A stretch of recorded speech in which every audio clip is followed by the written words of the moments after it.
नाज़रीन, देखते हैं आज की ख़ास खबरें। अस्सलाम वालेकुम व रहमतुल्लाहि व बरकातुहू। यहाँ पर कल जुमा है। पिछली घटना जो हुई थी वो जुमे के दिन ही हुई थी। यहाँ पर तबाब कुल जमाती तंजीम मौलवी इनसे बातचीत हुई है।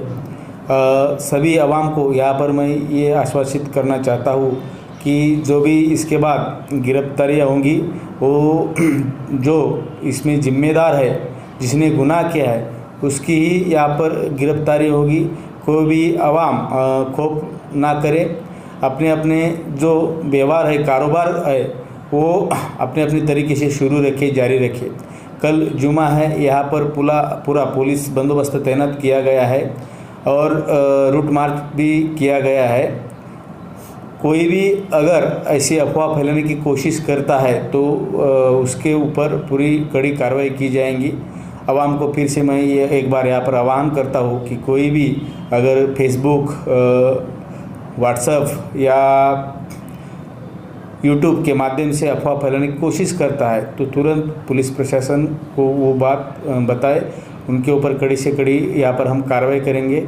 ये 2-3 दिनों में 3 गुने दाखिल करके जो जवाबदार है, गुनहगार है, उनके ऊपर कार्रवाई की गई है। यहाँ पर ये घटना के बाद तुरंत शहर में कारोबार शुरू हो गए हैं और पूरी अमन तरीके से यहाँ पर लोग काम कर रहे हैं, अपने कारोबार कर रहे हैं। फिर से एक बार सभी आवाम को मैं ये आश्वासित करना चाहता हूँ कि शांति बनाए रखें, पुलिस और सभी प्रशासन का सहयोग बनाए रखें। शुक्रिया। ऐसे ही मालेगांव की खबरें देखने के लिए हमारे चैनल को सब्सक्राइब करें और बेल आइकन को ज़रूर दबाएं ताकि आपके फ़ोन में नोटिफिकेशन मिल सके। मालेगांव मुस्तफ़ा भंगार बाज़ार डायमंड कारपेट होलसेल रेट में यहाँ पर कारपेट दिया जाता है। हमारा पता याद रखें, मालेगांव मुस्तफ़ा भंगार बाज़ार डायमंड कारपेट।